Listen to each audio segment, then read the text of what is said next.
Hello and welcome to The Sharpening. I am your host, Josh Peck. We have a very special guest for you tonight, someone I have had the pleasure of getting to know over the course of the past year or so since I was last on his internet radio show. Gonzo Shimura is a biblical researcher and filmmaker. He currently hosts, alongside Basil, the popular podcast Canary Cry Radio. He also has his hand in producing documentaries, his most recent entitled Age of Deceit 2, Alchemy and the Rise of the Beast Image, which will be the topic of tonight's show. It is my pleasure and honor to introduce to the show Gonzo Shimura. Gonz, how you doing? Good, Josh. How are you doing? And thanks for having me on. Yeah, absolutely. Thanks for coming on the show. Am I pronouncing your last name right? I don't think I've ever said it before. It's just Shimura. Pretty basic. Okay.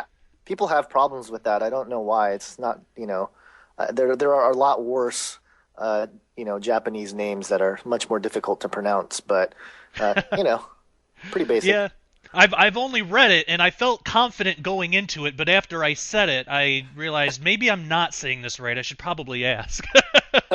Yeah. No, I'm not offended by that either, because people have butchered my name all my life. So it's one of those names, and it's okay. Good deal. I wish I had one of those last names that people butcher, because everybody gets it right and everybody finds it hilarious. Oh man, so you have just put out this new film that a lot of people have been waiting for. I know I have since I saw the first one, Age of Deceit 1, and you just put out Age of Deceit 2, and I have to say I saw it, and it's amazing. I took my time to watch it because I wanted to make sure I could soak in all the information because there's a lot there. But it's fascinating, and I can't wait to talk about it. But before we get into that, for those who might not be familiar with you or your work, could you share with us your testimony, how you came to know Jesus, how that led to where you are today? Sure, absolutely. Well, I am a second-generation Japanese American, which means I was born here in America in Southern California, but my parents are from Japan. And so I had a very interesting upbringing where it was, one culture in the house and a different culture outside. And, it was challenging and difficult in certain aspects. A lot of, social difficulties and stuff. But at the same time, I was very much the Asian kid, as far as, and I don't know if, people, your listeners know about the Asian stigma. It's kind of a joke, but at the same time, it's definitely true. My parents told me, you're going to be a doctor. You're going to buy a big house. You're going to own 3 Mercedes. And I mean, there was just this whole set of things that I was supposed to do in America, the promised land, Oh, wow. and live out the American dream and do this whole thing. So that's kind of what my parents set for me. But I was a pretty rebellious kid, and it didn't really pan out that way.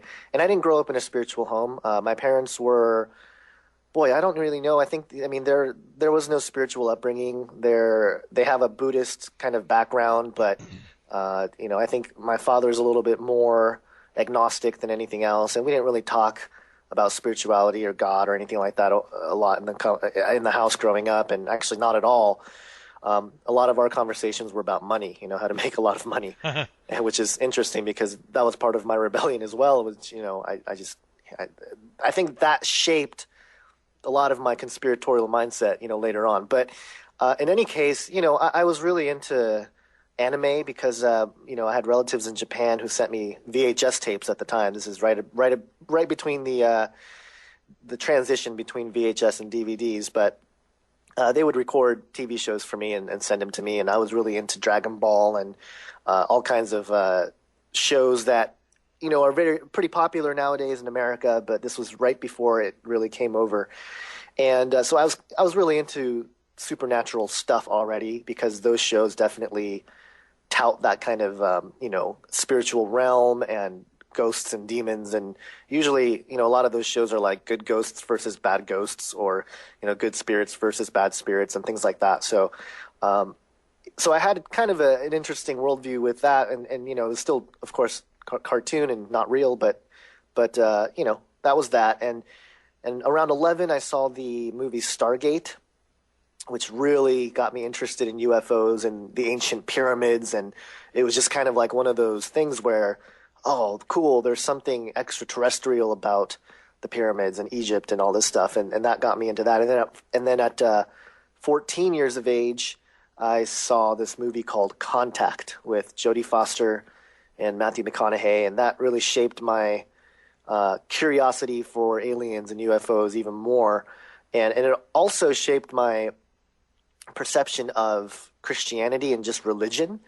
That movie was really influential because one of the storylines in the movie is about, this divide between science and God, Right. and another part of it was there was an extremist who blows himself up. He was shown as a Christian kind of extreme guy who martyrs himself to prevent the technology to prevail or something like that. So that's kind of what I had in mind was, wow, religious people are crazy. And but aside from that, I mean, again, I was really into the UFO thing, alien thing. So I really got into all kinds of movies, A Fire in the Sky, Cocoon, Close Encounters, E.T., Space Odyssey. I got really into that stuff. So again, without a spiritual foundation growing up, that's what I gravitated towards was these TV shows and movies that would, capture my imagination. And I was a competitive swimmer, so I did that, and I was a fairly successful competitive swimmer growing up. One of the fastest kids in the country for my age group, around 11 and 12. Around the same time, I picked up the guitar, and so I kind of had this dual life goal of making the Olympic team, but also becoming a rock star. So that's what I did was play a lot of guitar and swim every day. But then go to school and also Japanese school on the weekends. So my life was packed full of stuff. And, it was good to learn discipline and things like that. But I think it burned out. And I think that was part of my rebellion, too, was like, I'm sick and tired of all this school. I want to do just things I want to do. And so, typical kind of child, stuff. But then went through high school, kept swimming, got a scholarship to UC Irvine through my swimming, and went there, swam for a few years, got kicked off the team because I was burnt out. I didn't do anything wrong. I was just not the leader I was supposed to be as one of the veterans and a full scholarship athlete. So my coach decided to kick me off the team, and I decided to get a job teaching kids how to swim.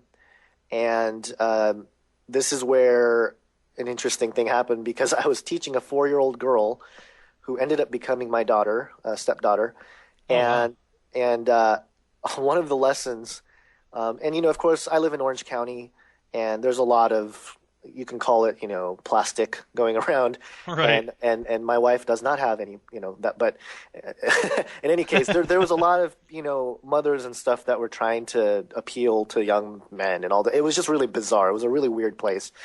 But this one child, after the interview, or I'm sorry, not the interview, after the lesson, she came up to me and, I gave her the normal spiel about, oh, she did really well, her lesson and she progressed and this and that.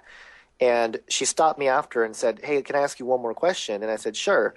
And she goes, are you seeing anyone? And this was one of the more attractive younger moms, and I was like, wow, what? Are you kidding me? And turns out she did it as a dare. And she left her card with me and just said, if you're interested, give me a call. So I was just naturally curious, and I gave her a call. We started talking, and we were going out and getting to know each other, and we started dating a little bit more seriously. Which, of course, to my friends and stuff, they're like, "What are you doing?" Like, what? Why are you dating this person with a child? And I mean, don't get too involved. You're still young and all this stuff. Right. But she intrigued me because she was very smart, very wise woman, and she would challenge me on a lot of different things about life and just in general. And so I was really fascinated by her in general. But one evening we were talking, and she basically asked, what is it exactly you want to do in life? And I said, well, I want to be a rock star because that's what I wanted to do. Make it in the band. I want to make it. And she said, well, what if that doesn't work? And I replied with, well, I haven't even considered that. I'm going to be a rock star, and that's kind of, how things are going to work out. And she said, yeah, but, life doesn't always turn out how you expect. And she says, what are your priorities in life? These are very probing questions, but I was like, I don't know, priorities? I didn't know there was such a thing. But, she basically was getting to the bottom of this idea of God, that God exists, number one. And number two, when you have God as the center of your life, then all other things should flow from that. And I thought, okay, this is weird. This is getting a little fringy for me, but okay, she seems normal and I like her and she's smart and everything else. So I'll keep the conversation going. Well, one day she invited me to church. She said, why don't you just come to church with me and just, see what you think?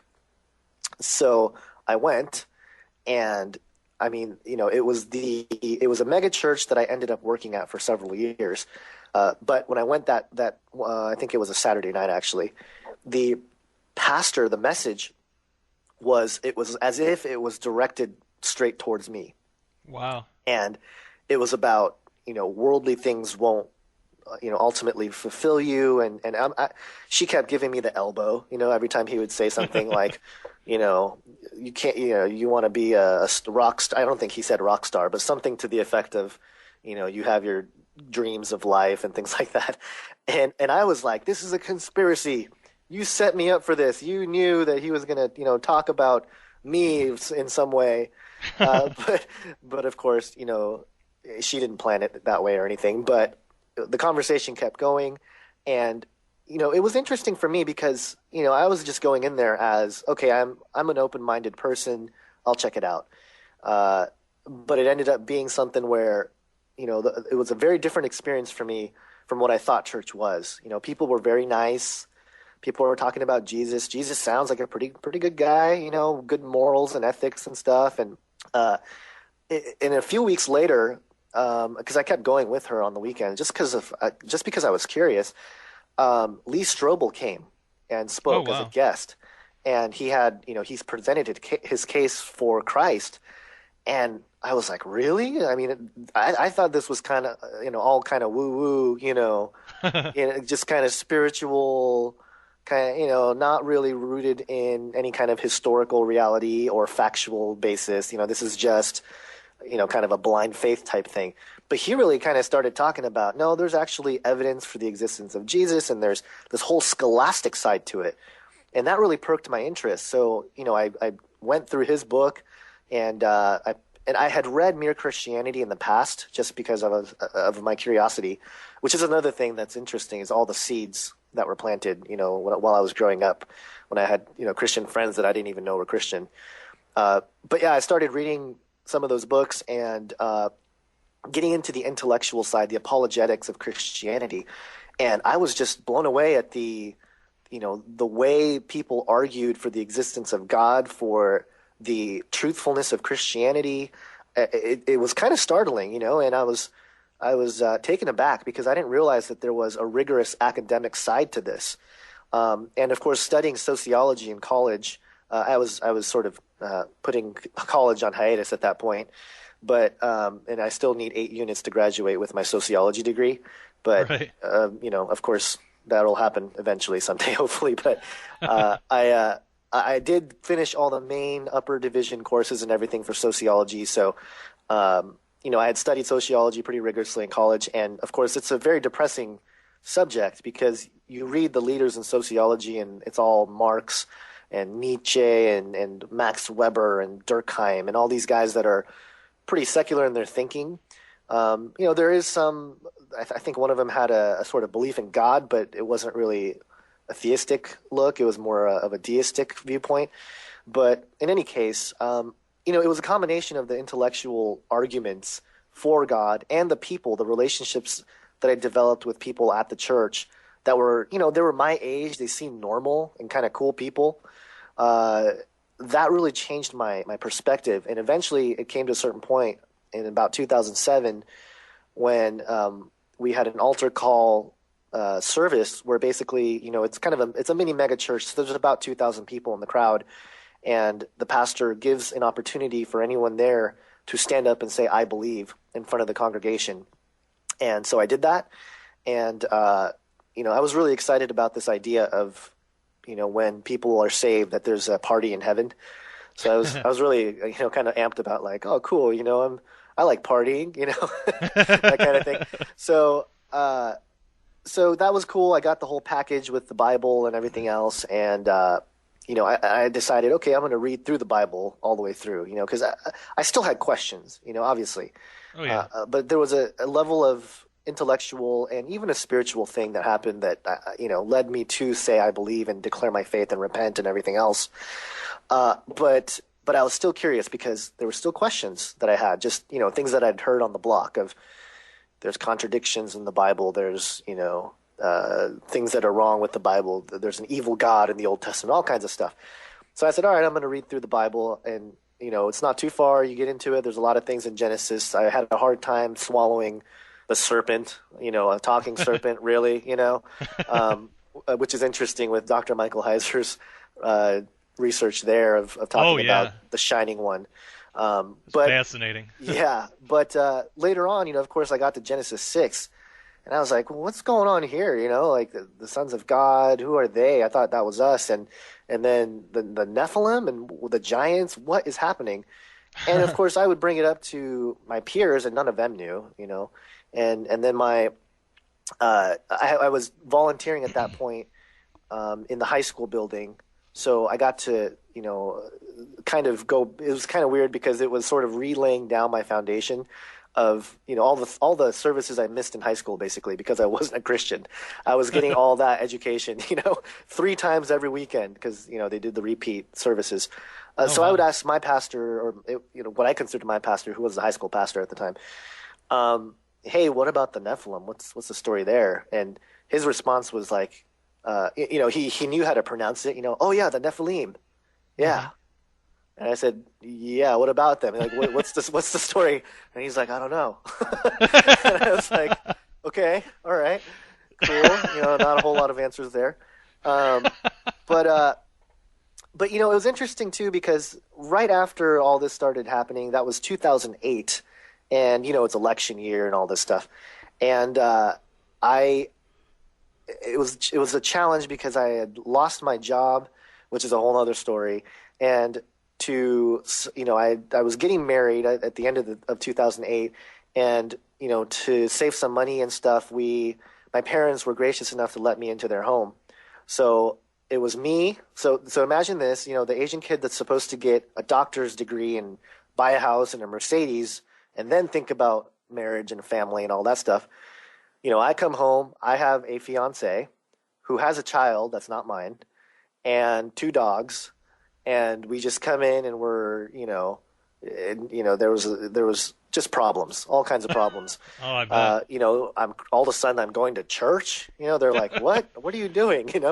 So there was all kinds of problems there. And instead of looking for a job, every day I was kind of like, well, what's up with the Bible? What's up with? And at the time, my conspiratorial mindset was creeping back in because of the election. I had seen Zeitgeist. Mm-hmm. It was right after Zeitgeist came out in 2007, so I was kind of on that like, well, maybe this Christianity thing is wrong, What about this Jesus thing that they're talking about? And so I had all these questions, and I was just sitting online all day watching movies and stuff, and I was trying to find answers, but because I wasn't getting them at church, I started, finding YouTube videos of David Icke and Jordan Maxwell and David Wilcock and Project Camelot, and I just watched hours and hours of these videos, and I started thinking, okay, the best thing to do is for me to astral project and find these entities, these aliens, so to speak, and I still wasn't sure how the alien thing fit into the whole Bible, and so I had all these questions. I was going about it all the wrong way, and it caused a huge rift in early in my marriage and everything else because I kind of got obsessive about this stuff. And of course I was also learning about the New World Order and the Illuminati and all that stuff, but I wasn't quite sure how it all fit into the Bible. Right. And it really caused a division and just this sense of dread and almost this point of, did I make a mistake with this Christianity thing? Because there's all this evidence that seems like it's stacking up against the kind of Jesus that they're talking about, and in hindsight, it's because the church only talks about like 1/4 of the Bible.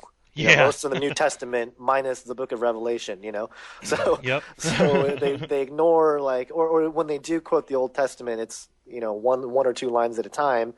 And I always had trouble because they would quote something and I would go and read the whole chapter and I would say, well, that's not how this is being said here. This is not the way it's used. So, I had questions about hermeneutics, which I didn't know it was called hermeneutics at the time.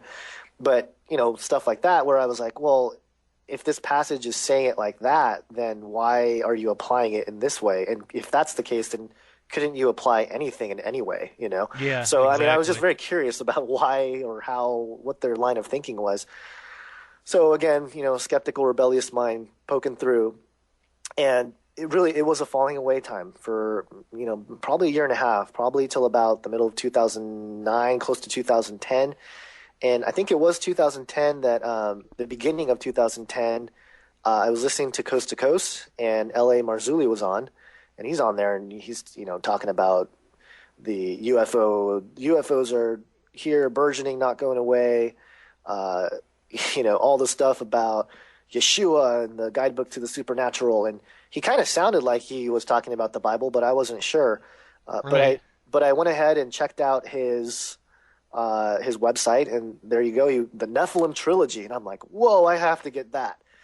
So I got the Nephilim trilogy, and I found out, of course, he's definitely a Christian because there's a whole come to Jesus moment in the book.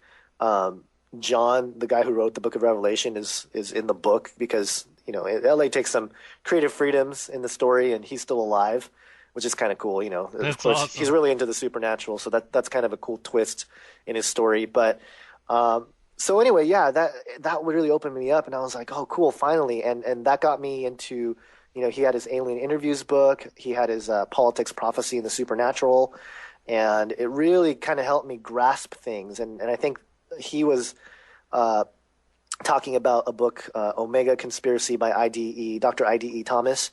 Mm-hmm. And that book was really like, oh, wow, there's finally some answers. And I heard him, L.A. on – so I started following him, and I heard him on A View from the Bunker with Derek Gilbert.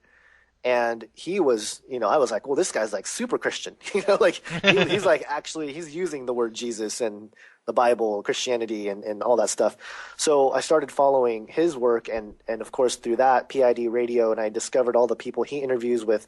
Tom Horn, Chris White was a big one that I discovered, and I'll get into his sort of what he helped out with in a second, but it was cool. It was like, wow, finally a community and it's online obviously, but a community that's talking about these fringe issues, and it makes more sense than what these New Agers are talking about. There's loose ends that the New Agers bring up that are sometimes inconsistent logically, sometimes they're contradicting views, but there's just a lot of problems. But these guys here, they're able to ground it in the scriptures, in the Bible, and show that there's some truth here. And it was all about Bible prophecy, and that really opened me up to Bible prophecy, which got me into Chuck Missler. And I mean, I must have listened to hundreds of hours of Chuck Missler, videos, audio, all kinds of stuff. And but yeah, Chris White was one of those guys that I discovered through this process. And Chris had a YouTube page, and he had the Zeitgeist Debunked and the Zeitgeist Challenge, $5,000 to anyone that can prove the Zeitgeist claims, and stuff like that. And I was like, wow, that's cool. And one day he was on his podcast called Nowhere to Run. He was talking about how him and his wife had seen a ghost hunting show, and on the ghost hunting show, they called in a warlock and a witch to do a seance to communicate with the dead spirits or something of that nature. And he was watching it going, what are you guys doing? And he was doing this rant about, if I had time, I would make a video, and, I would, if there's someone out there that wants to make a video, let me know and I can help you out, blah, blah, blah. So I thought, I've done audio editing and all this stuff because of, my desires to be a rock star. I was pretty familiar with my way around audio editing and mixing and everything. So I thought I could probably pick up video. And so I did, I made the video. It was a 15-minute video called The Truth Behind Ghost Hunting. And, I showed it to Chris and he loved it. He helped promote it and everything. And then I made a few other videos, just, small 5-minute videos exposing the New World Order, satanic origin of secret societies, and the truth about America's founding fathers, which was Chris Pinto's work, just a little 5-minute summation of his work. And Chris loved him, and he thought, dude, this is awesome. I'm going to help promote it, something for people to chew on. And then I got thinking, there's a lot of information that I've been gobbling up this last year and a half or so. It's about the beginning of 2011, so maybe about a year. And I thought, okay, I'm going to make a full length. I'm just going to make a full length video of all this, fallen angel stuff, the UFO stuff, and the New World Order and everything else.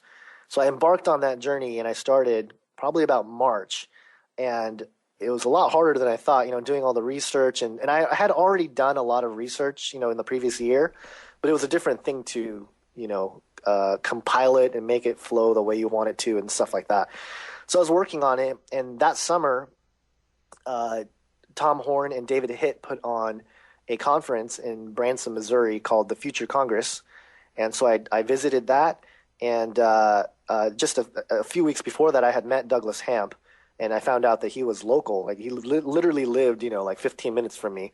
Oh, wow. So we started having conversations, and we were right on the same page. This is right when he was releasing Corrupting the Image. Oh, So cool. we were really kind of on the same page and hanging out and talking, and we also hung out at Branson because he was there, and he wasn't there to speak either. He was there just to attend, and it was a great time, and that's when I was like, wow, this is how church should be. We should Yeah. know these things, and we're praying for each other, and there's all kinds of great fellowship going on, and I thought this is wonderful. And throughout all of this, I'm growing more and more critical of my own church, and this is not to put the church down, but they were going through transitions, and they were, doing some things that I didn't agree with. And of course, I was already a little bit bitter because of the whole lack of answers and lack of direction with my questions. Yeah. But nevertheless, I was still there because, I thought it was a good balance of, just the kind of if you want to call it generic kind of mega church, non-denominational Christianity with the sort of fringy stuff. I felt like it kept me kind of on balance. But of course, it got worse and worse. I think with they introduced yoga into the church, and they started doing weird things where they got rid of all the elders, and it was just really weird. Oh, wow. So yeah, so it got bizarre. But in any case, I came back from Branson, and I thought, I got to restart this whole movie. Like I got to recreate this entire thing. So I went ahead and did that, and that was like June, and I was ready to release it in September. In September 2011. I posted Age of Deceit, Fallen Angels in the New World Order on YouTube, and Chris White was part of it. Doug was part of it. And it's funny, I recorded Doug on my iPhone because I had a little flip camera that died while I was trying to film the interview. So I said, all right, I just got an iPhone, so I'm just going to go ahead and use it. And so that's why you see the quality there. The audio quality is terrible on the video, and I probably edited the part out, but there were moments when I'm interviewing Doug, and like the guys like turn on the lawnmower outside. I mean, it was just not very professional, but whatever. I just got it done, and but it was cool. Chris White helped promote it, and that kicked it off. But then a bunch of people were started posting it on their blogs and embedding the YouTube video, and I would have been happy with a couple thousand views, and that would have been cool, like way more than I would ever expect. But then it hit 10,000, and I was like, cool. Wow. And then it was 30, 40, 50,000, 100,000. I thought, whoa, this is crazy. And then it just kept going, 500,000, 600,000, and I think it took about a year to hit 1 million, but it was crazy. I couldn't believe that people were coming and watching. I mean, it was like, don't you guys have something better to do than to watch a 2.5-hour movie on YouTube? But really, when I thought about it, it's like, no, that's why I made the film. Was Yep. because I was that guy sitting on YouTube looking for answers, and I didn't get that answer that I was looking for from the biblical perspective, and I wanted to create something that was accessible and tried to tie together all the dots, so I was really happy with that. But all praise goes to God. God, I think, used this. I don't want to really give myself too much credit because I was just kind of a guy making a video, Right. and I always get people, messaging me like, "Oh, I love how you made this connection here and how you were able to present this information in this way." And I always say thank you, but all the praise goes to God because I did not intend that.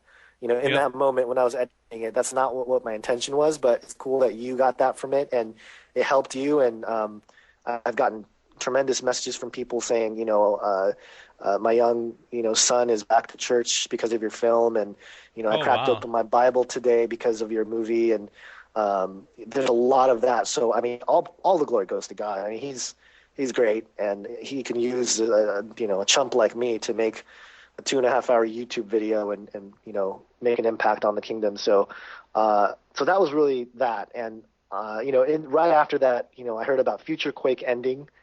So I thought, okay, that's a bummer. And it was about the time I met Basil at church, and we had started having these great conversations.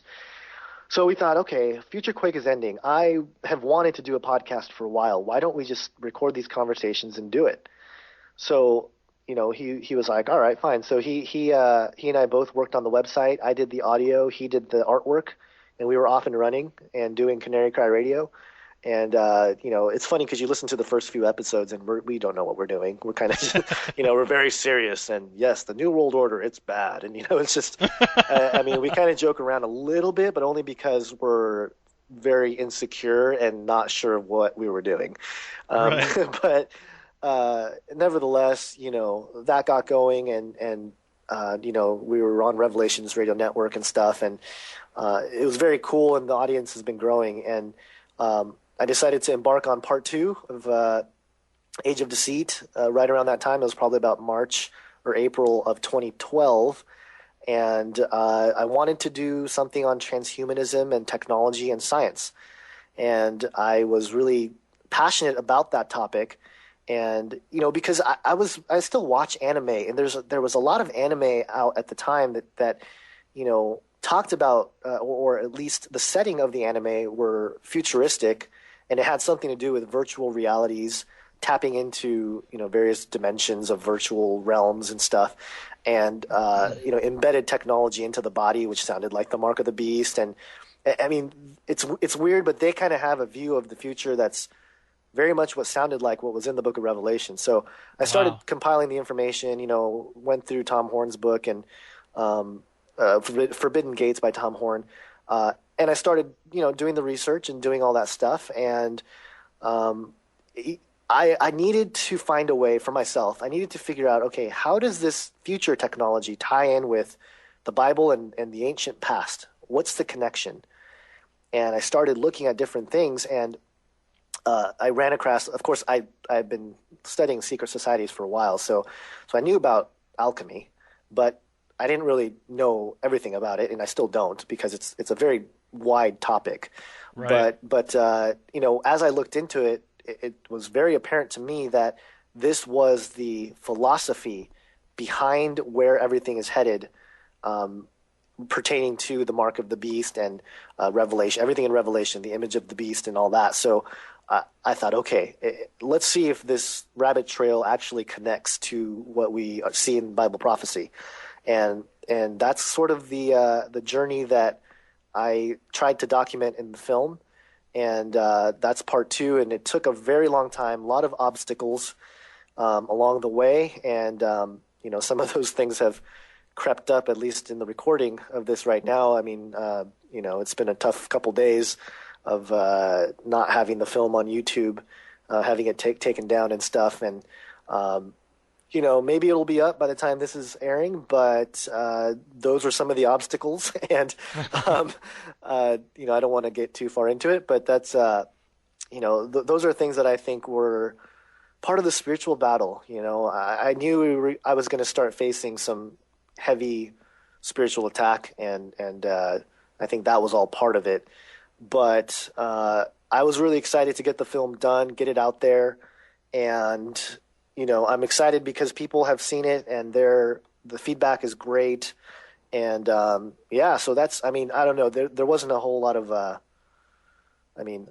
great moments of testimony there, but I just wanted to outline how I got to where I'm at now.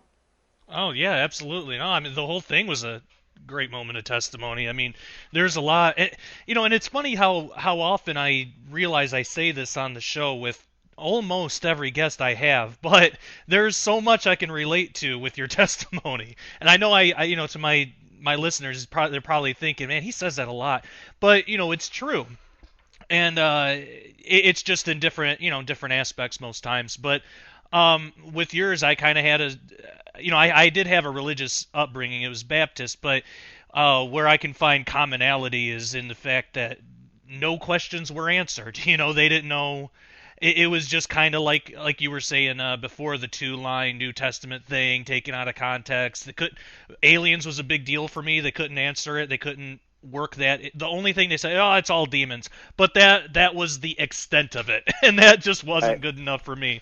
I also played guitar. I had dreams of being a rock star.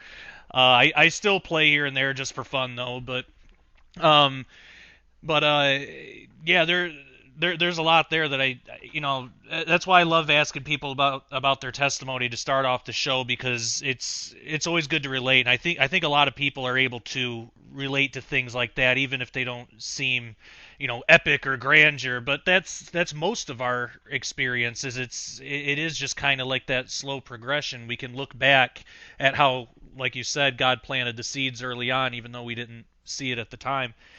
I'll say, like I said at the top of the show, I did, I watched Age of Deceit too. I'm definitely going to be watching it again because it's just it's awesome. There's so much just good information there. It's based biblically. It's easy to grasp. It's not like you don't have to be a scholar to understand it or anything. Um, and I like the progression that you take throughout the film, and it does connect really well with the first one. Something you bring up early on in the video is the idea of the Philosopher's Stone, which that's a topic that's always been interesting to me. You bring up some really interesting examples. Could you tell us about that?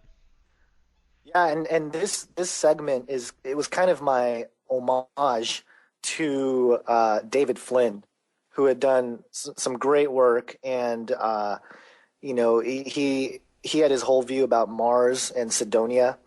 But he has a chapter in his book, The Secret Chronicles of no, I'm sorry, what was his book? Sidonia? Yeah, Sidonia, The Secret Yeah. Chronicles of Mars, where he talks about the Philosopher's Stone, and he basically ties all these different things together with different mythologies that are around our history, fables of a stone or an elixir.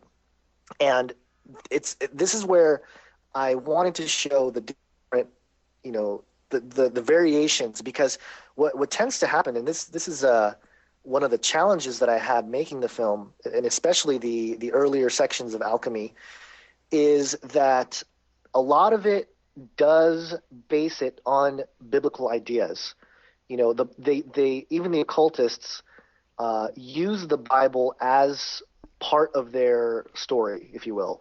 So so it was really hard for me to go, okay, they use this verse here, but it's not so black and white as to this interpretation is completely wrong or right.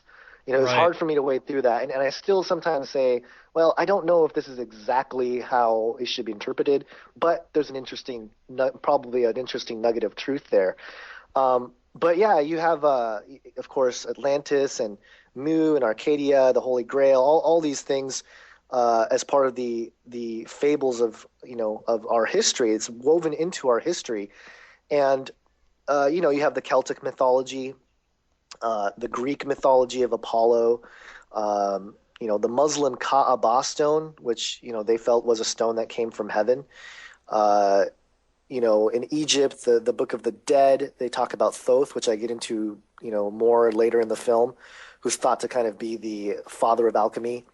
And what was fascinating about all of this is that they all saw the Garden of Eden, that whole story in the Book of Genesis of the Garden of Eden, as this moment in time when the earth and the heavens were connected or open to each other. And of course, they have different interpretations as to why, that realm was closed off to us. But nevertheless, they use that story as a way to show that, maybe the Philosopher's Stone or the Elixir of Life, this whole idea comes from this heavenly realm. And, David Flynn ties it into, of course, not just the dimensional shift, but literally a planetary one, that this, these beings came from another planet. And of course, he includes the spiritual dimension as part of that equation. And then it gets difficult, and this is something else I also address in the film, because it gets difficult to parse between, an actual physical presence and, a spiritual dimensional presence. And so there was kind of a gray area there that was hard to wade through. But, one of the most fascinating things about it is Acts chapter 19, verse 35, where it says, when the town clerk had quieted the crowd, he said, "Men of Ephesus, who is there that does not know that the city of the Ephesians is temple keeper of the great Artemis and of the sacred stone that fell from the sky?" So that right there is very fascinating, because you already have this idea that, and of course, this is what the belief was in Ephesus, but there was this idea that the stone came down from heaven, and that's what shaped these gods and the protection of these gods. It's our duty as the city of the Ephesians to guard this sacred stone that gives life and all this stuff. So it's just fascinating to show that even in the New Testament, it's there. And that's what was interesting to me. And I wanted to start off with the book of Acts, which is quoted quite often by a lot of people, even just in regular church, that I think people miss that aspect of it, that the occult philosophy. I mean, Paul was right there. Paul, Luke, all these guys were in an area that was very heavily pagan, and then people just usually say, "Oh, pagan," but the belief systems of the pagans, they come from somewhere as well, Right. and of course it's it's not from God, obviously, but it shows that these ideas are not just false ideas. They actually come from specific, histories or interpretation of history that's very real. And so to discount them as just myth or, just these crazy ideas of the early, Greek people, believing in mythologies, I think that's a mistake to do that, because there's something to the belief systems that they were holding on to as well. So I don't know if that totally answers your question. Oh yeah, definitely. But And I definitely agree with you there, because that was something that I was brought up with too, is all these, other religions, and especially like pagan stuff, and oh, it's just, group of guys a few thousand years ago got together and just made stuff up, and all the, like when it talks about other gods like in the Bible, well, they don't exist, that's just that's false.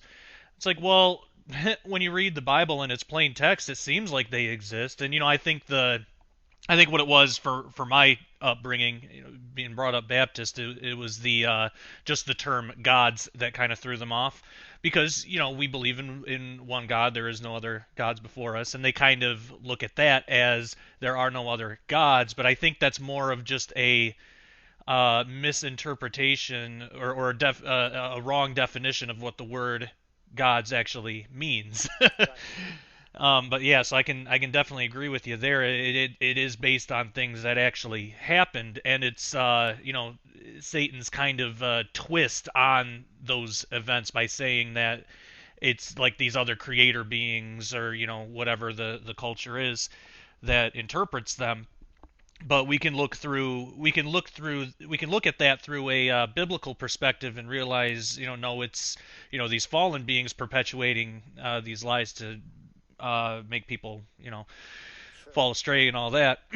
um, something else that you brought up is alchemy, and I know you kind of just touched on it a little bit, but I think most of us who hear that word alchemy would think it has to do with just turning lead into gold, and that's about it. But you bring out in your film how it goes much deeper than just that. What did you discover about the origins of alchemy? Yeah. Well, first off, the origins of alchemy are very challenging to pin down because different traditions have different cosmologies and different mythologies that associate to the beginning of alchemy. But they're all very similar in that they're sort of occult.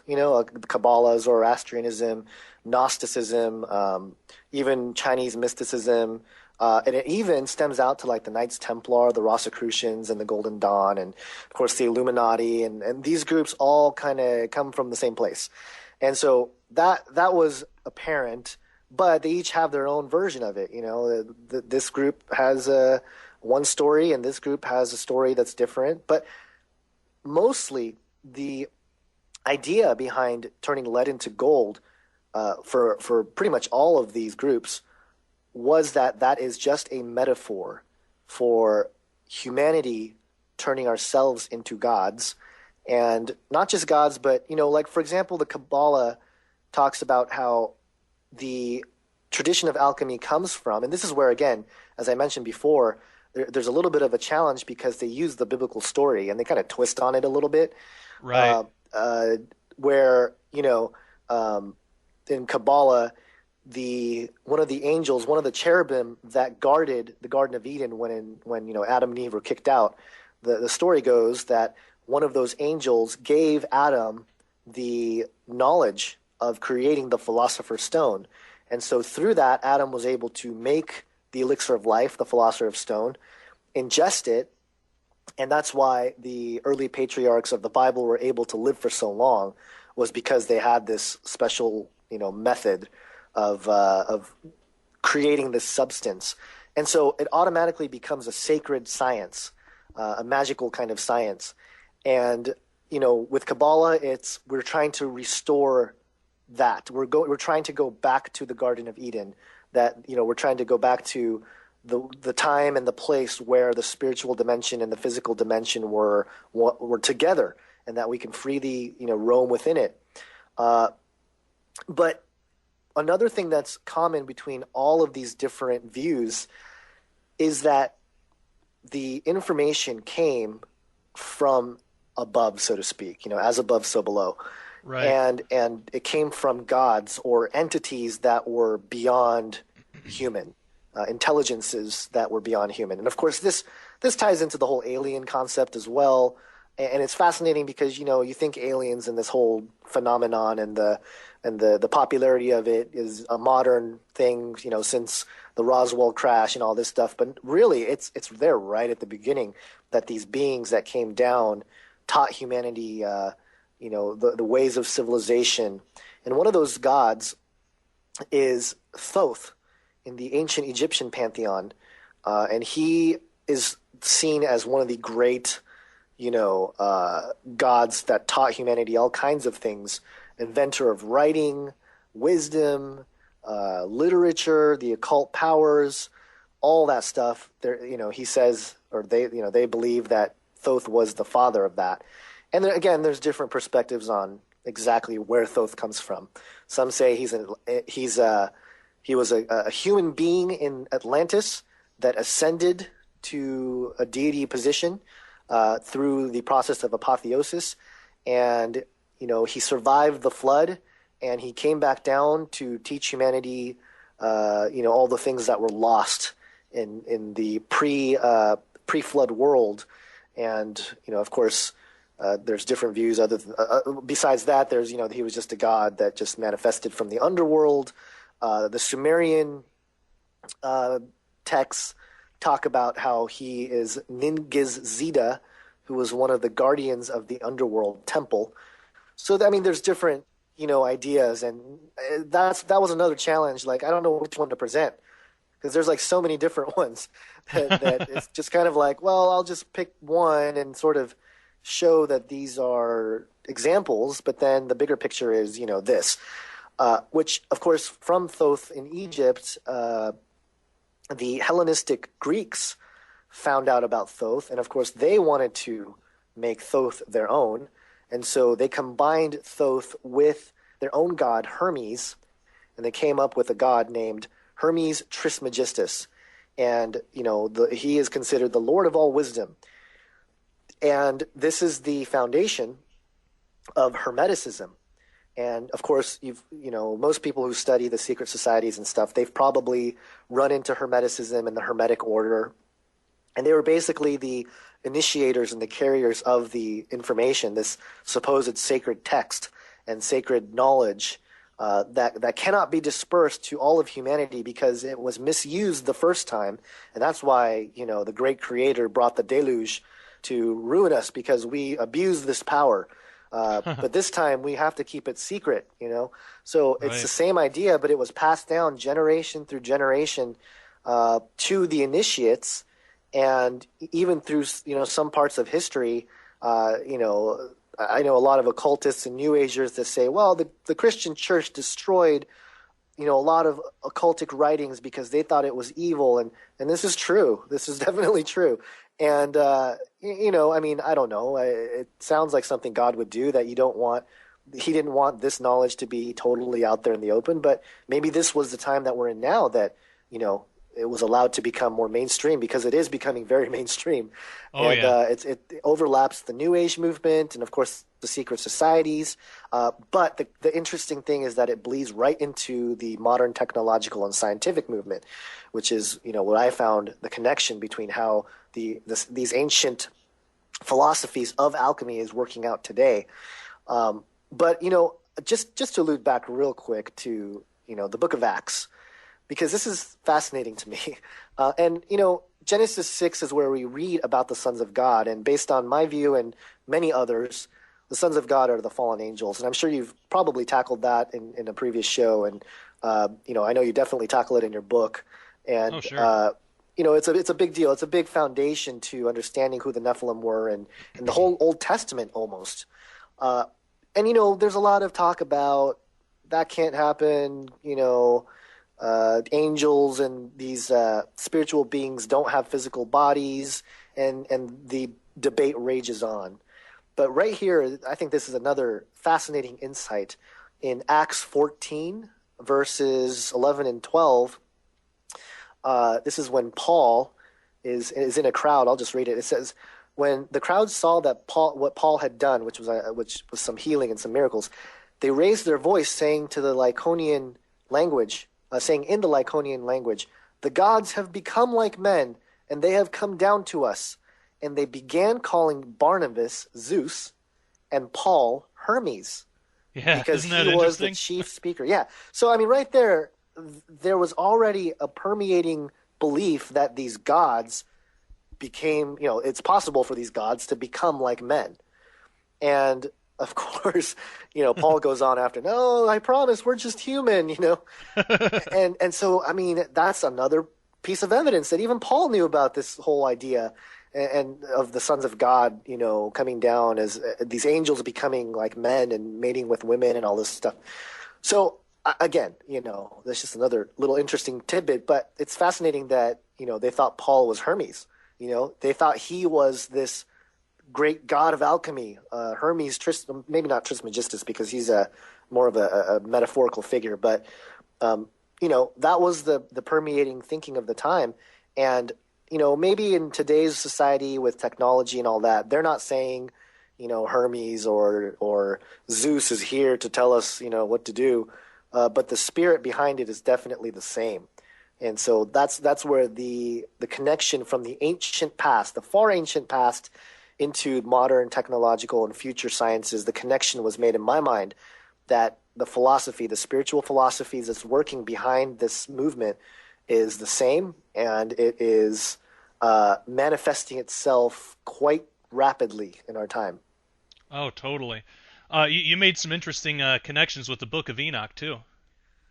Yeah, I touched on the Book of Enoch, of course, in the first film, and I don't think it's canon. I don't believe it's canon, and I think the first book of Enoch, which is the Book of the Watchers, is probably the only one that's more authentic. I think as you go through the book, it becomes more and more Gnostic and very Yeah. difficult to swallow. But the first Book of Watchers is pretty hand in hand with Genesis 6, just fills in some gaps. And again, I had mentioned it in my first film, Fallen Angels in the New World Order, but I wanted to bring it back up because there's a whole nother level of connection when I started to look at things from the filter of alchemy. There's a verse that I quote in both part 1 and part 2, which is the Book of Enoch. It's chapter 8, verse 1, where Azazel, who's one of the fallen angels, taught men to make swords, knives, shields, breastplates, the fabrication of mirrors, and the workmanship of bracelets and ornaments, the use of paint, the beautifying of the eyebrows, the use of stones of every valuable and select kind, and of all sorts of dyes, so that the world became altered. I thought that was very interesting that, with the lens of alchemy, looking through to this kind of stuff, there was a connection. Like maybe Azazel is the same being as Thoth, who is considered, this god of wisdom and knowledge and writing and all kinds of stuff. So there's a connection there. And who knows if it's exactly the same? Maybe not. But I thought it was an interesting thing to point out. And that's the kind of thing that was a challenge. There's different names for different deities and different angels, and it's kind of hard to pin down exactly who's what, because it is true that different cultures will want to claim it as their own and maybe twist a little thing here or there, and because a lot of it was passed down through storytelling, not as much written down text. Things can change, of course. But, of course, Azazel, the word is in the Bible, meaning scapegoat.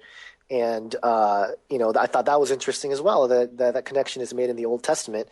But also, I connect that whole idea to Thoth through this channeled work by Dr. Doriel, who wrote a book or a channeled piece of writing in 1925.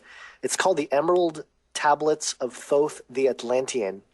And, this is something I wanted to point out because, I thought, I had heard about the Emerald Tablets and stuff, and I thought, I don't even know if they really exist, but I know that it's, an important occult document. And, there's people out there who, there's a video on YouTube with a cartoon that talks about, it's kind of a new agey sacred sciences kind of thing. And it's all cartoon, and it's done very, very well. But they talk about Thoth the Atlantean. And, this is that theory that, Thoth was a human that became a god in Atlantis, and, he came back to show humanity the ways of the world and all this stuff. Well, I thought, okay, maybe the Emerald Tablets is where we get that information, but actually it's not, because the Emerald Tablets of Thoth the Atlantean, like I mentioned, by Dr. Doriel, who was part of the Great White Lodge, so again, he's part of the secret society, he wrote this in 1925, whereas the Emerald Tablet, singular, is something that supposedly existed, has existed for thousands of years, and, there's legends of how it was found and all this stuff, but it's a different document, and that's actually the document. It's only 13 lines long, and of course 13 is, a cult number, and it's also the document, supposedly, where we get the phrase, as above, so below, comes from that Emerald Tablet. But the plural Emerald Tablets of Thoth the Atlantean that was written in 1925, you read that thing and it's like, come on, how can you not, be identifying yourself as either Azazel or Satan, just in general, because, there's a little passage that I quote in the film. This is from the Emerald Tablets of Thoth the Atlantean by Dr. Doriel. He says, "Know ye, O people amongst whom I walk, that I, Thoth, have all the knowledge and all the wisdom known to man since the ancient days. Keeper I have been of the secrets of the great race, holder of the key that leads to life. Bringer up I have been to ye, O my children, even from the darkness of the Ancient of Days." And that's capitaled Ancient of Days. And of course, in the book of Daniel in chapter 7, who is the Ancient of Days that's going to take his seat on the throne but Jesus? So, here's Dr. Doriel, the secret society member, channeling Thoth, supposedly talking about the darkness of the days of the, or darkness of the Ancient of Days, calling Jesus darkness, basically. So Wow. it was pretty apparent. And we also in Canary Cry Radio, we did an episode on Thoth. And I mean, we went a little deeper into this document. And I mean, there's just some stuff that's like, oh, I have the keys to the underworld and all this stuff. And you're going, oh my gosh, are you kidding me? This is pretty obvious. So, it's kind of an interesting connection there. But, and that whole idea of channeling sort of opened me into, this idea of Dr. John Dee and the Enochian magic and channeling, the channelings that allegedly happened back in the 16th century, where John Dee, who was working for Queen Elizabeth I, I believe, he did these seances and stuff with his partner, and they looked into these crystal balls and they created this, or they basically relayed this angelic language using, what he supposedly knew about Enoch, the original Enoch in the book of Genesis. So, I mean, that gets really interesting as well. Wow. You you mentioned earlier how this is kind of presenting itself in our time today. So going back to the whole idea of alchemy, does alchemy exist today, and how does that compare or contrast to ancient alchemy? Sure. It's interesting because there are factions of people who are, tout themselves as alchemists. And, really most people think of alchemy as like the medieval times, just what you mentioned at the top there, turning base metals into gold. And there are still some who believe that. And it's fascinating because, in my research, I came across a modern document. I think it was published in 2009 or 2010. It's kind of like a pamphlet. And this gentleman claims that he figured out how to make the elixir of life, how to make the philosopher's stone. And it's really involved, and he's like, look, I made this happen. I don't know if you can recreate it. I'm just documenting what I did. I was able to create this elixir. So basically, it goes through all the stuff. It's like you must get morning dew in a sterile whatever tube, a certain amount of that. You must get pure sea salt, and you have to get these certain containers and bury it in the specific kind of sand at a certain time and keep a certain temperature. I mean, it's very involved, and it takes like 8 months or something, right? So who has 8 months to work on trying to make the philosopher's stone with whatever? But he claims that once you create the philosopher's stone or elixir of life or whatever he calls it, once you're able to create it, it actually seeps through the glass flask or whatever you have. Like the glass containers can't hold it anymore. So you have to get a certain stone container to keep it in. And so I thought that was interesting, like, Oh wow. I wonder what kind of substance would go through glass, so, but anyway, there are those people. And I didn't include that in the film, but I thought that was really fascinating. And I always joke, like, if you guys have time and you guys are bored, I will send you that document. Please try to create the elixir of life and see if this is true, because I'm just really curious, Yeah, me too. Do you know if anyone's ever tried it? I don't know. I probably not. But this guy It's claims, a long time yeah, this guy claims he did it. So, I mean, Wow. and maybe we'll reach out to him and say, hey, how's your extended lifespan going, or how's your apotheosis going? But I mean, I think he even claimed that you put lead. It's got to be a pure kind of lead in the elixir, and it'll turn to gold. Oh wow. So and supposedly he has proof and all this, but who knows?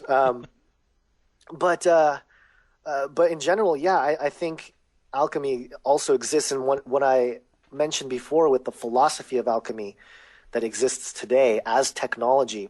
And it really, what it comes down to is this idea of technology. And, you go to the Webster's dictionary definition of technology, and it's defined as the use of science and industry, engineering to invent useful things to solve problems.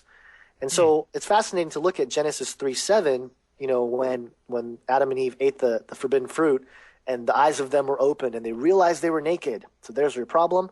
So they tried to solve the problem. They sewed fig leaves together and made coverings for themselves.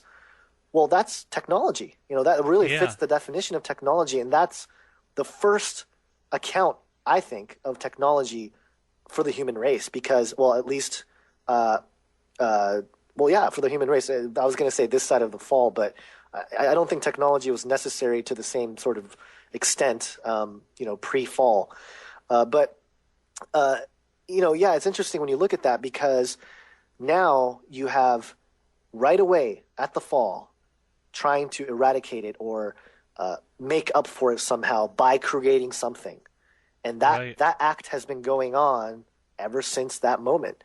And it's been happening, throughout history with different inventions and things like that. It's always to solve a problem. And that's where it ties into alchemy, because alchemy is trying to solve that same problem, right? Even the esoteric understanding of alchemy, which is, that you're trying to get back to the Garden of Eden. We're trying to reverse the effects of the fall. We're trying to live longer. These are all problems. And then when you look at the modern technological movement, I mean, it is all about solving problems. Any problems we didn't even think we had. Emails. I mean, who would have thought? Let's forget this snail mail. Pelicans mailing our stuff or whatever. But let's just let's make it fast. This is a problem, right? It takes too long to get mail across the world, so let's just create this other thing. But I mean, this is the spirit behind technology, is to solve problems. And of course, in that sense, if you have an understanding of alchemy in that sense, then today it's definitely present. And all of our technologies are in some way alchemy, and Wow. and so, I don't want to freak anybody out or anything, but that's kind of what I'm trying to get at, is that, and it's, again, it's a difficult thing to present without coloring things black and white, because Right. obviously we're using technology right now to do things. You can obviously do good. It's a tool. Technology is a tool. But when I say spirit of technology, I'm talking about the influences that will lead technology to its ultimate end, which I believe is revealed in the book of Revelation, and also a little bit in Daniel. But it's just an interesting thing to ponder, because even the atomic bomb, I mean, that's technology and science and trying to understand the nature of reality. And there you go. We discover something. What do? We create the most destructive thing we can possibly create. So humanity doesn't really have a good track record with this stuff. But again, it was solving a problem. The bad guy's over there. We got to get rid of him. Let's create Right. a bomb that can basically take out the entire Earth. So, in so many ways. So again, the spirit behind it, I think, lurking, is the same as it was before, and therefore, you can say that modern technology is an outworking of the ancient philosophical understanding of alchemy. Wow. Yeah, and especially in our day, and it seems like in the near future too. There's a lot of emerging technologies that they seem to be, on the surface they seem to be beneficial to humanity, such as in the medical field. But how do you? Well, I'm interested to get your opinion on this. How are we as Christians to know what's good and what isn't nowadays? Like, how would you define the line with all these emerging technologies? Yeah, I mean, this is an ongoing conversation, and this is really part of my passion in making the film. Is I want to stir that conversation, that exact question in the church. And one of the things, the experiences that shaped me wanting to make this film, especially about technology and transhumanism and all that stuff, was a conversation I had with a pastor at my mega church, and we were talking about stem cell research. And interestingly, Basil was part of that conversation, so I have a witness. But essentially, we were talking about all the stuff, and with stem cell research, there's an ethical question there, and but I couldn't help it. I jumped into the transhumanist kind of conversation, and with that, the advent of technology, and I asked him point blank. I said, if you can get a chip, install a chip that can basically, make the internet part of you. You can access it as part of your being or whatever. Would you do it? And he was like, no hesitation. Yeah, absolutely. That would be so cool. All this stuff. I wouldn't lose my phone or whatever.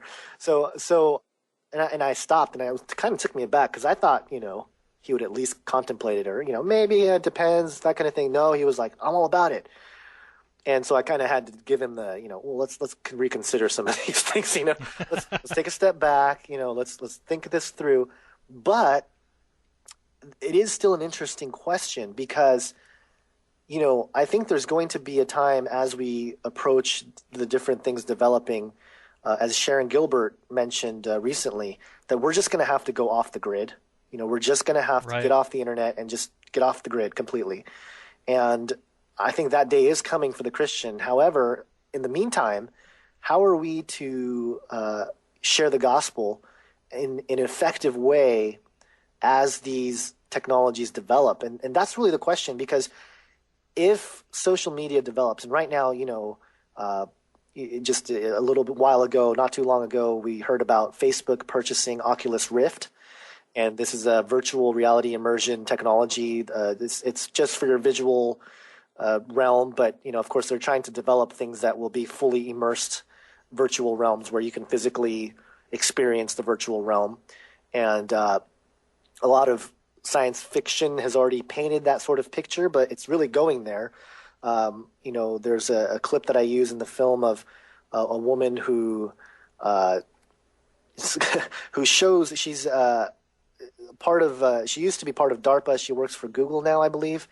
And she has, she talks about a pill that she can take that disseminates into your body, and your body basically becomes a charged antenna, basically kind of like a Wi-Fi unit. And you can, hold your phone and your phone will charge, that kind of thing. Wow. Yeah. So, I mean, those technologies are coming around the corner. And interestingly enough, the company that creates that pill is called Proteus. And Proteus is a Greek mythical god, the god of rivers and oceanic bodies of water. So there you go. It kind of alludes to, the beast that comes out of the sea, right? It kind of makes you think about that. But anyway, regardless of that, the technologies, how do we do that? Because again, even in that example I gave of Paul, right, performing these miracles, and those people in the book of Acts saying, these guys are the gods. He was very much in the pagan world doing his thing. He was treading in pagan land, So in that sense, if we take that as sort of a blueprint or an example, is it totally wrong if we start traversing in the virtual realm, and whatever kind of technology comes out, would it be totally evil or wrong if we are traversing in that realm to spread the gospel in some way? I don't know. I don't know if the question to that, or the answer to that, I don't think it's as black and white. I think some people are not going to be comfortable with it, and they'll get off the grid earlier than others. I think others will embrace that and be effective evangelists and ministers in that time. But as it gets closer and closer to the things described in the book of Revelation with the mark of the beast and everything else, it will be harder and harder to jump out of it.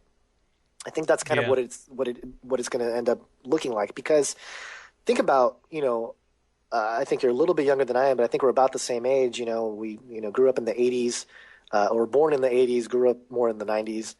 The internet. I was born in '84. There you go. I'm 83, so yeah, practically the same. People always talk about the 80s, and I don't really remember the 80s. It's like 3, 4, 5, 6. You don't remember the 80s, but I remember the 90s really well, and that's when the internet hit and computers started becoming popular and stuff. But we still had the early toddler years of not having the internet, right? Yeah. But now you have kids born into a world with all kinds of technology everywhere, and you have these babies that have their baby seat, with the bells and buttons and whistles and all kinds of stuff, and an iPad holder. Yeah. You know what I mean? And it's like, wow, if I was a baby playing on an iPad, I wouldn't play with all this other stuff, And there's all kinds of videos on YouTube of kids playing with iPads, and there's an interesting video where this girl's really good on her iPad. She's like, she must be not even a year old. She's flipping through and she's moving stuff around, and she just, it's just natural for them. And then they put a magazine in front of her, and she's trying to do the same thing. She's trying to move the images and stuff. and you kind of go, whoa, that's creepy, Wow. because they are definitely immersed in that world. So it's going to be harder for that generation, this generation that's coming on board now. It's going to be harder for them to probably unplug. Yeah. But again, that doesn't mean they can't be effective evangelists in the meantime. So again, I don't know. I don't have the answer to this, and that's why I made the film, because I want people to have that conversation. Ultimately, I think it will depend on the individual, but know that there will come a point in time when it's you won't be able to get out of it. You will be trapped, and you'll be damned, basically. So. Yeah. Again, I don't know. I don't know the answer to Wow. that question, but that's the key issue here, as far as I'm concerned. Yeah, I agree. There's a lot of gray area, and I think a lot of times we just gotta take it to God. I think in our time now, I don't think it's going to be quite so easy to do that in the future. Um, maybe for us who are able to unplug, but like you said, the younger generations and everything, because they're not going to have that foundation when things were kind of more simple. Sure. Do you see any other more frightening advances in technology that we should be watching out for, like for our kids or just even for ourselves? Yeah, I mean, there's always stuff developing. It's hard to keep up with everything, because things are changing constantly. But I think in the near future, we're going to see a lot of like wearable technologies develop. Obviously, Google Glass or glasses is right around the corner. I think not too far behind that, we'll have contact lenses that are going to, basically give us the virtual overlay, a hub overlay where we can check our emails and all kinds of stuff right in front of us, and we use our hand motions and stuff to wade our way through the internet. So yeah, those things are coming. See, this is a challenge. I think when there are going to be options for technologies that are embedded in us, that literally change kind of our existence, Hmm. and this is what Ray Kurzweil talks about. He talks about we're going to create gateways to our brains, because he uses the analogy of the phone. He says this is a gateway to the cloud, and the instead of having a device, we're just going to go right into our brains, and that's when you start thinking, okay, I don't know if that's reversible. I Right. don't know if that is something that you can just stop without killing yourself. Ripping out whatever from your head. Uh, but then he's talking about it's going to be there from the moment we're born. Uh, that's a whole other thing. You know what I mean? I mean, Wow. you won't be able to. And the Bible talks about those whose names were not written in the book of life. It's going to Yeah. marvel them. And so you start wondering, like, wow, what? Maybe there's a whole generation of people that are in this realm, and it's kind of a, I don't know, it's a challenging thing because it starts sounding like a racial war or something, even though it's not, or a species war.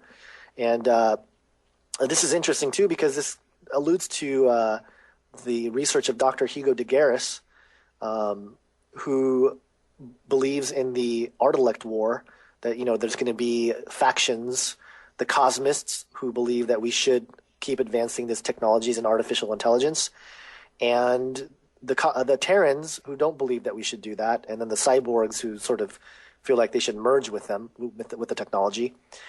But I think the big idea here is sentience, artificial intelligence that is sentient, because artificial intelligence already exists to some extent. Hmm. There are plenty of machines that are artificially intelligent.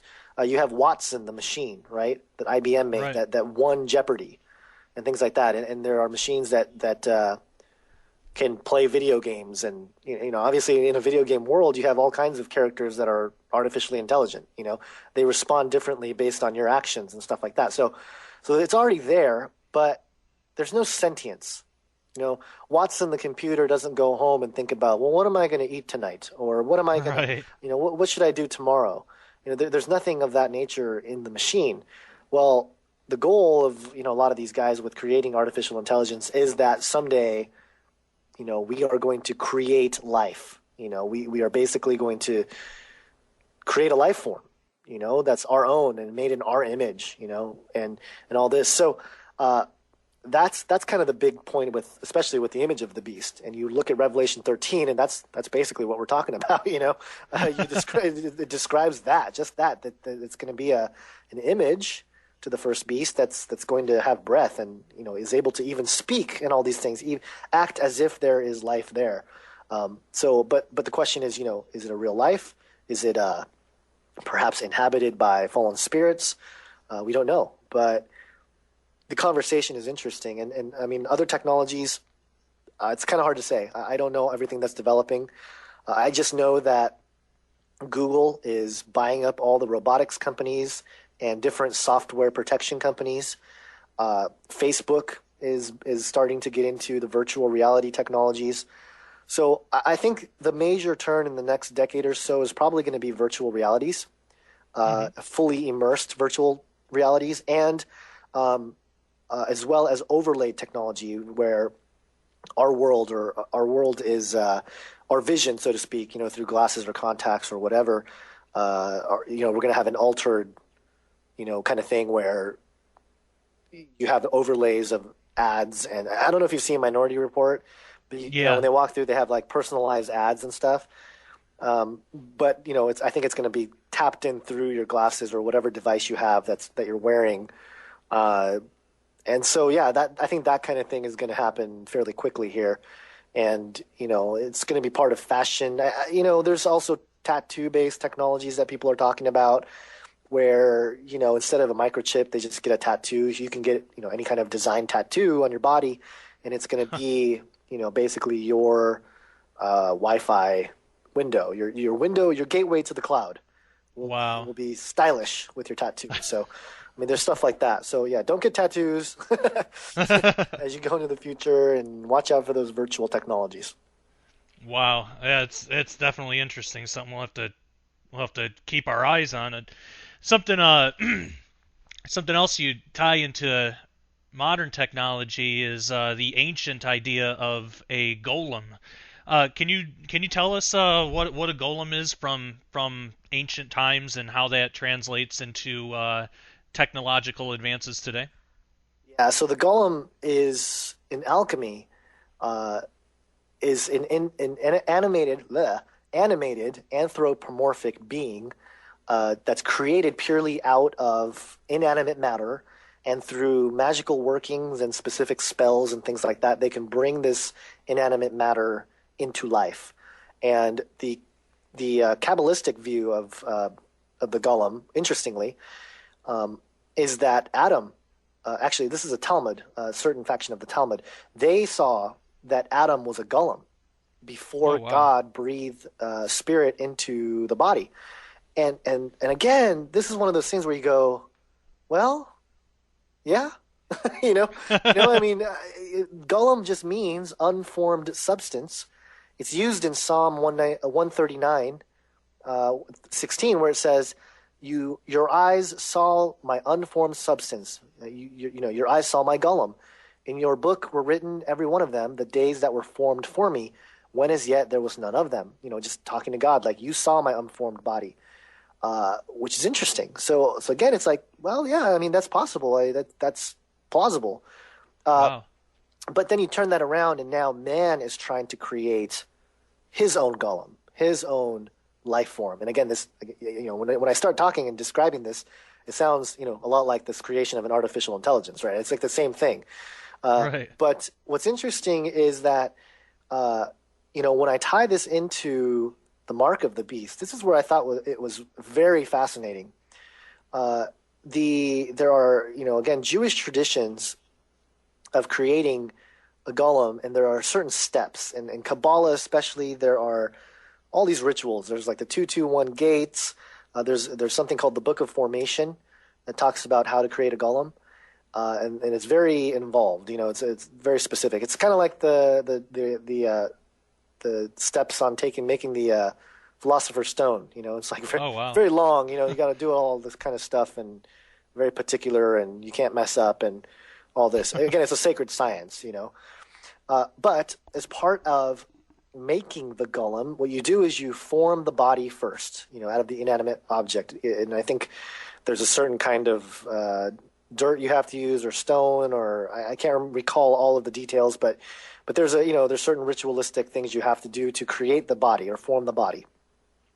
Then, to animate the body, what you have to do is put a marking either on the forehead, the forearm, in the case of Kabbalah, or in the mouth. So that's interesting. Yeah, so what they do is they write the sacred writing or whatever it is on a piece of paper, or on some piece of rock or something like that, and they place it right on there, forehead, arm, or mouth, which is interesting when you look at Revelation 13, because those are the three places where the mark of the beast is essentially at. You have the forehead and the arm or hand, obviously, which is what everyone knows, but the mouth, that is basically where you have to worship the image, right? Or you get killed. And how do you worship? You use your mouth, with your words and things like that. So I thought that was fascinating, because here it is, this idea of creating a golem by the Kabbalists or the Jewish traditions, that sounds exactly like what Satan wants to do with the mark of the beast for humanity. And so the conclusion that I came to was that the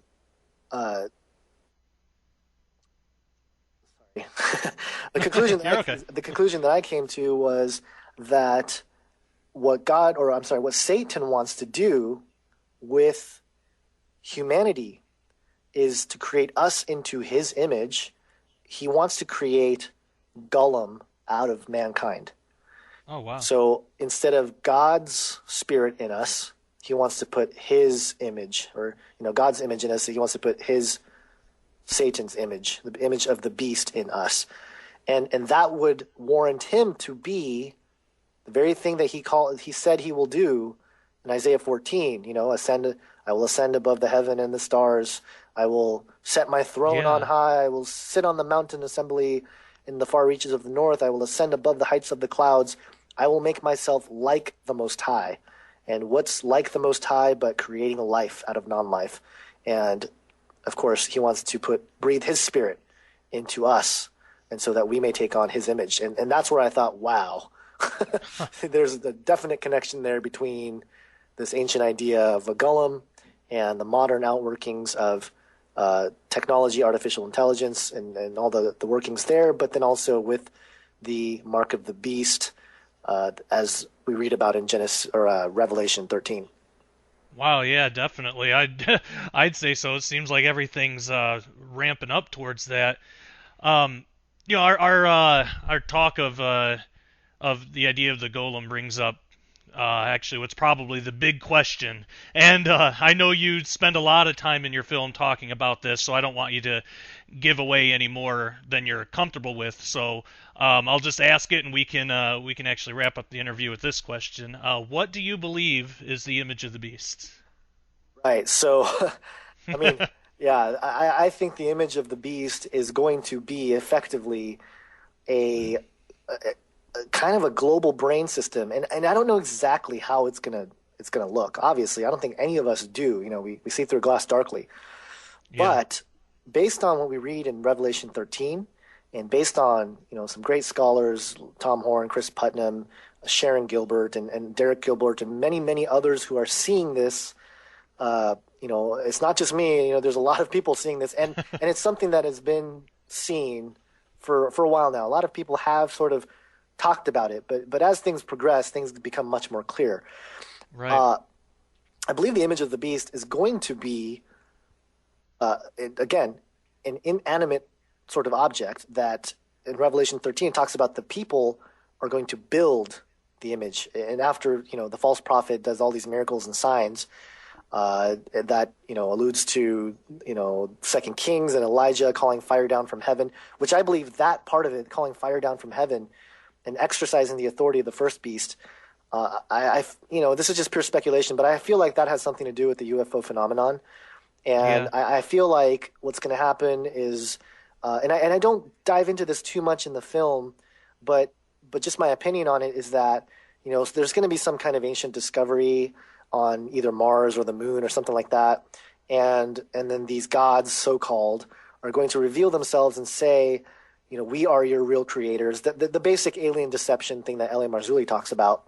But I think there's going to be some sort of artifact that proves it. And I also think that they are going to kind of talk about the Jewish tradition as being the one place where we tried to instill as much truth as possible, or something to that nature. But the people twisted it and they got it all wrong. But the God of the Old Testament, Yahweh, is actually a god or an alien of some kind. Right. And that's why you see the different Jewish traditions happening again, the sacrifices and stuff like that, because it'll kind of be an homage to like, oh, okay, now we know the truth. And Chris White has talked about how the Antichrist may be Jewish. So I mean, there's a lot of overlap there of possibilities. But after they call fire down from heaven and they do all these miracles and stuff, they tell the people of the earth to build the image to the first beast, whose mortal wound was healed. And it's perhaps through technology that's healed, or maybe it's through highly advanced technology that the gods show us or something. I don't know. It's not really clear in the Bible, but there you go. The people are going to build it. And when they do, that part is interesting as well, because we right now are sort of laying down the blueprint to build something like that. We're doing it now with all the technologies we just talked about, and all the there's a whole section of the movie I talk about agencies of progress, and you see the billions and billions of dollars being poured into learning and investigating this realm of artificial intelligence and nanotechnology and all kinds of stuff. So the foundation is there, but I think when this happens, they're going to build something that's going to be in the image of the first beast. And this is where it gets interesting, and this is, again, more speculation on my part. I don't say this in the film, but, perhaps they use the first beast's DNA even, as part of a way to create artificial robotic life form, and say, okay, we're going to kind of mix the DNA of the Antichrist, or they're not going to call him the Antichrist, but here's, where the possibility of the DNA mixture comes in, where, okay, we're going to merge this DNA with the technology, and this is how we are going to create this image. But whatever it is, it's not going to have its own life until the false prophet gives it breath. Somehow it gives it breath, and that causes the image to speak and cause those who don't worship the image of the beast to be slain. And it also causes, and this is the famous passage, both great and small, rich and poor, free and slave, to be marked on the right hand or the forehead, so that no one can buy, sell, unless he has the mark that's in his name. And there you go. You have this thing that sounds very technological, this image to the first beast that speaks, and somehow this false prophet is going to have the final piece of the puzzle to some extent, right? Whatever it is, he was allowed to give it breath. Or maybe, as I speculate in the film, he is the representative of the advanced technologies, where he has the honor of, pushing the big button, or something to bring this stuff online. And this is where perhaps, again, with the alien stuff tying in, this is where maybe the aliens help them understand the technology, help them grasp some of how this all works. And of course, the climate is happening for that as well. I mean, I have a section of the film talking about the return of the supernatural beforehand that lays out a lot of modern scientists who are starting to say we need to go back to the mindset of alchemy. Like Fred Alan Wolf. Dr. Fred Alan Wolf talks about that in his book Mind into Matter, A New Alchemy of Science and Spirit.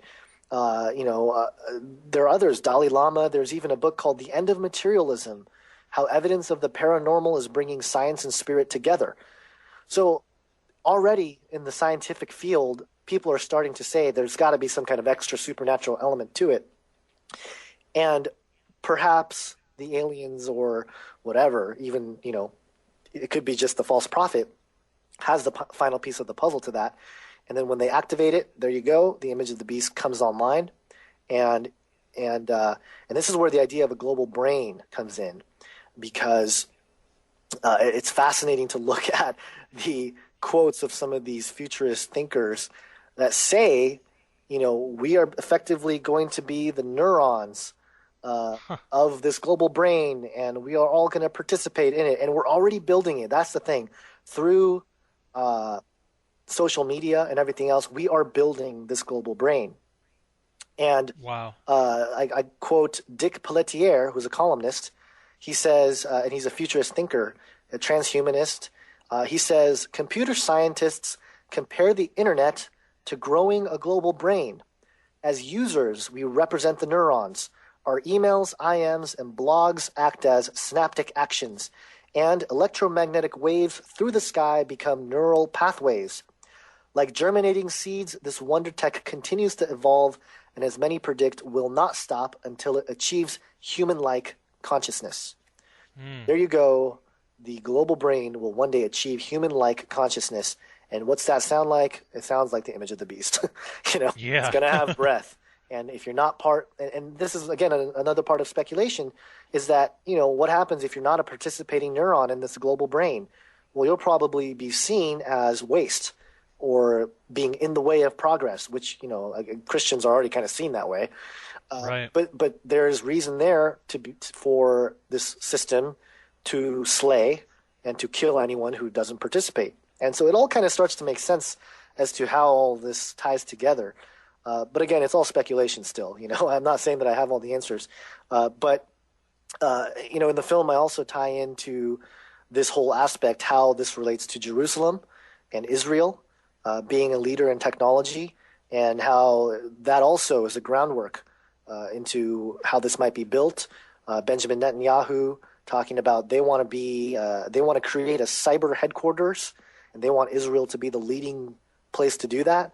So with all of these different things happening, and of course, Rabbi Chaim Richman, who is part of the Temple Institute of Jerusalem, talking about technology being the modern miracle, and how they want to incorporate that into the temple as they rebuild the third temple. So again, all these things are pointing to this idea that the image of the beast and this whole end time scenario with the mark of the beast is technological in nature. And again, I'm not the first to say this. I think we just have a clearer picture of what it's going to look like. So I don't know if that I just keep rambling here, but I mean, there's so much to say. There's so many things to touch on that I can just keep going on and on. Yeah, I totally agree, and you do in the film. I mean, I don't consider it rambling at all. It's saying I ramble in the film. I tried to keep it below 3 hours, but yeah, the whole thing is just one big ramble, and it's just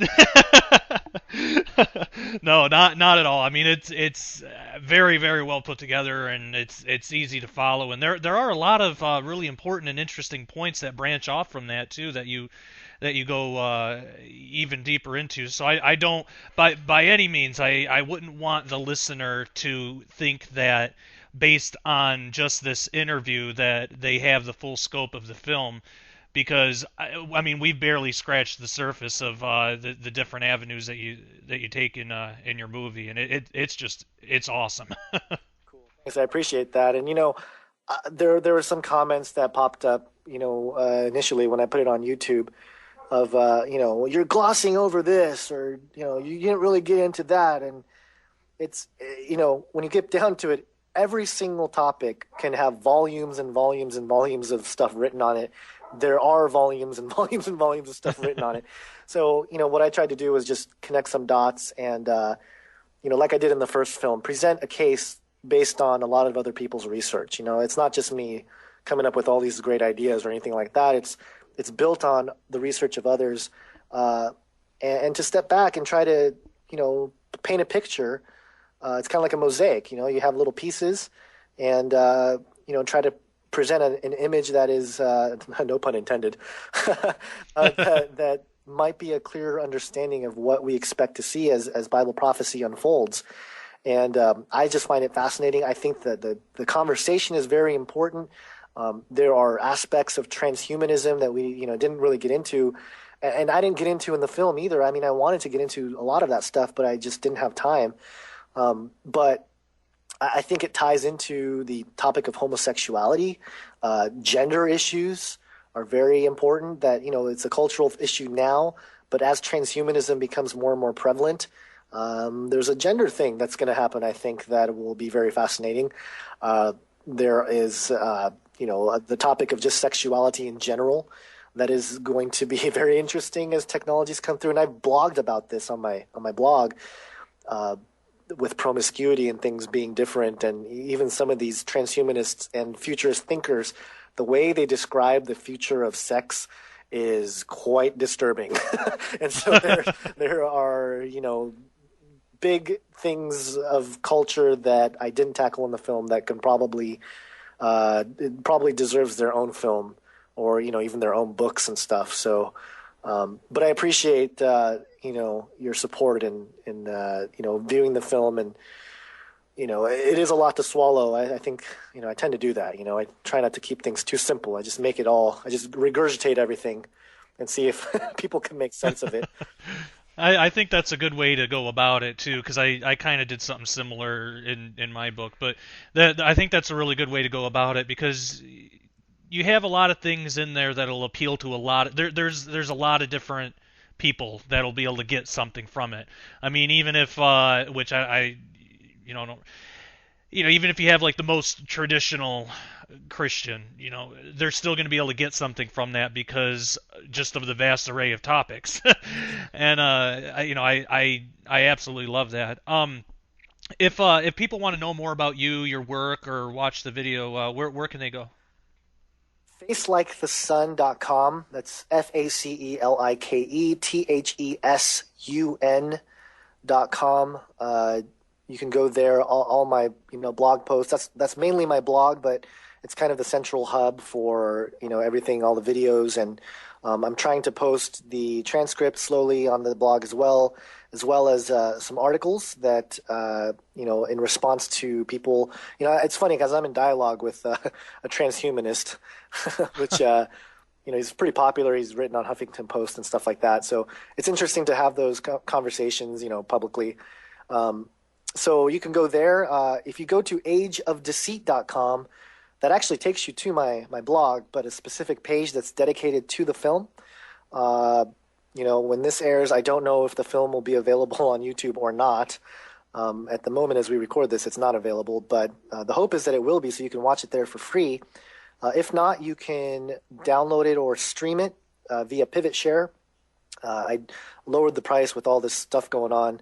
I lowered the price to 99 cents to stream the movie, and $7.99 to watch it. And if you would like to own a hard copy, it's $25. You can get that there on the store page of Face Like the Sun. I'll mail you a copy of the film. It's 3 DVDs. It's the highest quality that I have out there available. It's 1080p HD. Everything online and everything else is 720, which it's not that much worse, but you get a little bit more clarity with the 1080p. So if you want to do that, that supports this ministry, and we're not in it for money, but it sure does help when you're trying to mail stuff out, and it's funny because the production value gets higher and higher with a lot of these homemade movies and stuff, but in the end it's still just me sitting at a computer. There's not a whole lot going on, sitting at a computer clicking stuff. So and also make sure to visit canarycryradio.com. That's where me and Basil trek through these different topics and issues, and even tackle very mundane things, or things that seem mundane, in the most interesting way possible, all through a Christian perspective. And we're trying to get people to look at the world through Bible prophecy, through the lens of Scripture. So those are the two main places: facelikethesун.com, ageofdeceit.com, and canarycryradio.com. Awesome. Yeah, and I cannot recommend your show enough, because Canary Cry has been an inspiration for me and my show. And I just love it. My family loves it. You got a lot of great stuff there, so I definitely recommend that to the listeners as well. Well, I want to thank you so much for taking the time to be on the show and talking with us. Yeah, no problem. It was a lot of fun. Absolutely. We'll have to have you. We'll have to have you on again sometime. Maybe if you have a Age of Deceit 3 in the future or something. Oh gosh, I don't even want to think about that right now. Oh boy. Uh, Oh, I bet. it'll be on something really mundane and off the cuff too, you know. I'll make it Yeah. about rocks or something just so boring, right? The conspiracy of rocks, The conspiracy of geology. geology. Oh gosh. Well, I'm sure there's somebody that's into all that. So, but Oh, yeah, sure. I mean, you got the secret order of geologists that are spreading rock conspiracies. gosh. I don't know. Well, I didn't really have that well formed when I started talking. well, I will tackle wherever the Lord, kind of leads me to pursue and stuff like this, and I'm sure He will spark a fire in me on some particular subject matter in the next few months or years. Who knows? And there may not be an Age of Deceit 3, but I'm just excited to see what the Lord does, and all glory goes to Him, because He's the true hope, and the summation of the film really, just to, because I wanted to mention this, and in pretty much every interview I tried to bring this up, is that with these alchemists, they're trying to solve this problem we have with our own hands, and the truth is that Jesus Christ is the one that solves this for us. And I even give that example in that section where I talk about sewing fig leaves together. I think there's a whole message there that God's the one that's going to bring redemption. We're just not good enough, but we keep trying. So, bless our hearts for keep trying, but ultimately we're just going to make atomic bombs. So it's not really going to Yeah. work out. But I did want to mention that because, if you haven't Yeah. put your trust in Jesus, do it, because you already have immortal life. You That's already right. have the capacity to have all knowledge and live forever with Him, the Creator. Why would you want to try to, usurp that or do it your own way? Because I think God's got it all figured out. So, yeah, just wanted to mention Yeah. that. Well, absolutely. I appreciate you doing so, and yeah, that was something that I really appreciated with the film too, is how you wrapped that up, because it's one of those things you think you've heard the gospel message enough times, but I don't know, I can't even really explain it. Just the way that it came through in your film was almost like hearing it again for the first time. It was truly beautiful. Cool. I appreciate that. Yeah, absolutely. Well, yeah, like I said, I thank you, and we'll have to have you on again sometime. And yeah, I appreciate you giving us your time. Cool. Thanks so much. Yep, absolutely. All right, well, again, that was Gonzo Shimura talking about his new film, Age of Deceit 2, Alchemy, and the Rise of the Beast Image. I absolutely recommend you take the time to watch it, as well as the first one. Both films tackle extremely important topics the church is now and will soon be faced with. Well, that is all the time we have. I want to thank you for listening, and as always, take care and God bless.